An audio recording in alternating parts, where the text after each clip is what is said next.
ဘုရားသခင်ဤကောင်းချီးမင်္ဂလာအဖျားဖျားတက်ရောက်ပါမည်အကြောင်းသခင်ယေရှုနာမတော်မြတ်၌ဆုတောင်းကောင်းချီးပေးပါ၏24ရက်3လ2025တနင်္လာနေ့နေ့စဉ်သက်ဝင်စာဆောင်ကိုအတူတကွဖတ်ရှုခြင်းအပြင်ထာဝရဘုရားအားဥပြုကိုးကွယ်ကြပါစို့ကိုရောဤဖြောင့်မတ်ခြင်းသည်ကျွန်ုပ်တို့အထဲ၌ပြည့်စုံစေသည်ဇာတိပဂတိ၌အပြစ်ကိုဒဏ်ပေးတော်မူ၏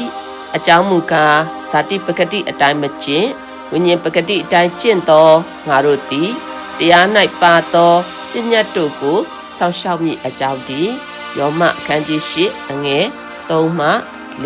4မောရှေသည်ပညတ်တရားအဖြစ်ဘုရားသခင်၏ဖြောင့်မတ်ခြင်းနှင့်ဆိုင်သောအလင်းဖွင့်ပြချက်ကိုရရှိခဲ့ပါသည်တရားဟောရာကျမ်း၏အချို့သောအပိုက်များတွင်ဖော်ပြထားသည့်သူ၏ရှုထောင့်သည်အလွန်လေးနက်လှပါသည်ပညတ်တရားသည်တိုင်းနိုင်ငံများအကြားပြိုင်ဘက်မရှိကြောင်းကိုကြေညာထားပြီးအပေမြလောက်ထူးခြားကာအပေမြလောက်ပြိုင်ဘက်ကင်းသည်ကိုမောရှေအံ့အားသင်ခဲ့သည်မှာအံ့ဩစရာမရှိပါငါသည်ယနေ့သင်တို့၌ထားသောတရားအပေါင်းနှင့်အမျှဖြောင့်မတ်သောစီရင်ထုံးဖွဲ့ချက်တို့ကိုရသောအဘယ်လူမျိုးကြီးရှိသနည်းတရားဟောရာကျမ်းအခန်းကြီး4အငယ်8တရားဟောရာကျမ်းအခန်းကြီး6အငယ်25တွင်မောရှေ၏နှလုံးသားသည်ပညတ်တရား၏လှပတင့်တယ်ခြင်းအပြင်ရွေ့လျားခြင်းခံရပါ၏သူသည်အပြစ်တရား၏စီးမြင်များနာခံလိုက်လျှောက်ခြင်းကိုဝန်တော့ဝန်ပိုးတစ်ခုအဖြစ်မမြင်တွေ့ချေသို့သောဖယားသခင်၏အံ့ဖွယ်သောဖြောင့်မတ်ခြင်း၏ထွန်းလင်းတောက်ပခြင်းတစ်ခုအဖြစ်သာမြင်တွေ့ခဲ့ပါသည်သူကလူတို့အားပညတ်တော်များကိုနာခံလိုက်လျှောက်ခြင်းသည်သူတို့၏ဖြောင့်မတ်ခြင်းဖြစ်မည်အကြောင်းမိန့်တော်မူခဲ့ပါသည်တို့ဖြစ်၍ငါတို့ဖယားသခင်ထာဝရဘုရားမှာထားတော်မူသည့်အတိုင်းဤပညတ်အလုံးစုံတို့ကိုရှေ့တော်၌ကျင့်ဆောင်ခြင်းငှာတတိပြုလျင်ဖြောင့်မတ်ရာသို့ရောက်ကြလိမ့်မည်ဟုပြန်ပြောရမည်နောက်ပိုင်းတွင်တရားဟောရာအခန်းကြီး32အငယ်45မှ49တွင်မောရှေသည်ဤတမန်တရားကိုပုံမူ၍လေးပေးထားပါသည်သင်တို့အားယနေ့ငါတသက်ခံသမျှသောစကားတို့ကိုနှလုံးသွင်းကြလော့သင်တို့သားသမီးတို့သည်ဤပညတ်တရားစကားတော်အလုံးစုံတို့ကိုစောင့်ရှောက်စေခြင်းငှာသူတို့အားထပ်ဆင့်၍မှာထားရကြမည်ဤအမှုသည်တာမညအမှုမဟုတ်သင်တို့အသက်နှင့်ဆိုင်သောအမှုဖြစ်၏ယော်ဒန်မြစ်ကိုကူး၍ဝင်စားလက်တန့်သောပြည်၌ဤအမှုကိုစောင့်ရှောက်နှင့်ကိုအသက်တာရှေ့ကြလိမ့်မည်ဟုပြောဆို၏မောရှေကပညတ်တရားကိုယ်တိုင်သည်အသက်ဖြစ်သည်ဟုတန်ဖိုးထားခဲ့ပြီးလူတို့အားထိုအတိုင်းပြုမှုလှုပ်ဆောင်ရန်တိုက်တွန်းခဲ့သည်ဓမ္မသစ်ကျမ်းသည်အလားတူအမြင်ရှုထောင့်ကိုဖော်ပြပေးခဲ့ပါသည်ယောမအခန်းကြီး8အငယ်3မှ4တွင်ခရစ်တော်အားဖြင့်ဤဖြောင့်မတ်ခြင်းဤပြည့်စုံမှုကိုကျွန်ုပ်တို့မြင်တွေ့ရသည်မောရှေစစ်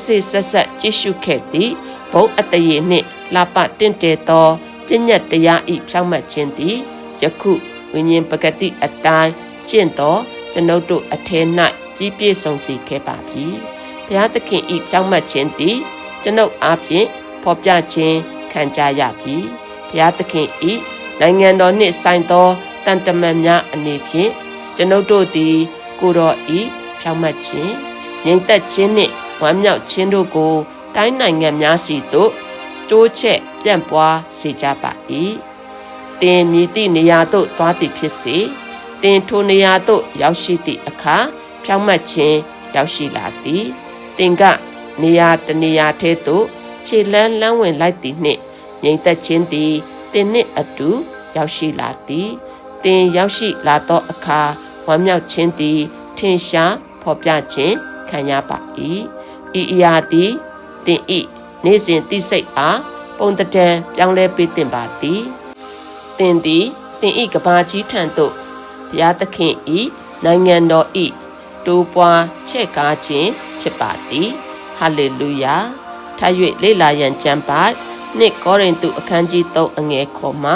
9ဂလာတိအခန်းကြီး3အငယ်24မှ25နှစ်ကောရိန္သုအခန်းကြီး9အငယ်21ဆုတောင်းခြင်းကိုအတူတကွဝန်ခံကြပါစို့ချစ်တော်မူသောအဖကိုရောဤနှုတ်ကပတ်တော်အားဖြင့်ကိုရောဤဖြောင့်မတ်ခြင်းကိုဖွင့်ပြခြင်းနှင့်ခရစ်တော်အားဖြင့်ကျွန်ုပ်တို့အထက်၌ထိုအရာကိုပြည့်စုံစေသည့်အတွက်ကိုရောကိုယေရှုတင်ပါ၏ကျွန်ုပ်သည်ဝိညာဉ်ပကတိအတိုင်းအသက်ရှင်ရှောက်လှမ်းပြီးကိုရောနှုတ်ကပတ်တော်ဤအသက်နှင့်ဘုံအတရေကိုကျွန်ုပ်ဤကဘာကြီးစီတို့ထင်ရှားဖော်ပြစေလျက်ရှိကြောင်းကျွန်ုပ်ကျင့်ကြပါ၏ကိုရောဤနှုတ်ကပတ်တော်သည်ကျွန်ုပ်ဤအသက်ဖြစ်ပြီးကျွန်ုပ်သည်ထိုအရာကိုအရာခတ်သိမ်းတို့ဤအထက်၌တန်ဖိုးထားပါ၏ကျွန်ုပ်အားကိုရောဤဖြောင့်မတ်ခြင်းဤအသက်ရှင်သောဖော်ပြခြင်းဖြစ်စေသည့်အတွက်ကိုရောကိုယေရှုတင်ပါ၏သခင်ယေရှု၏အမည်နာမ၌အာမင်တနှစ်တာကျမ်းစာဖတ်ခြင်းအစီအစဉ်ရှင်လုကာအခန်းကြီး9အငယ်19မှ39တရားဟောရာကျမ်းအခန်းကြီး28ကိုဖတ်ရှုဆင်ခြင်နှလုံးသွင်းကြပါစို့နှစ်တာကျမ်းစာဖတ်ခြင်းအစီအစဉ်ရှင်မဿဲအခန်းကြီး25အငယ်14မှ30ထွမြောက်ရာကျမ်းအခန်းကြီး33ကိုဖတ်ရှုဆင်ခြင်နှလုံးသွင်းကြပါစို့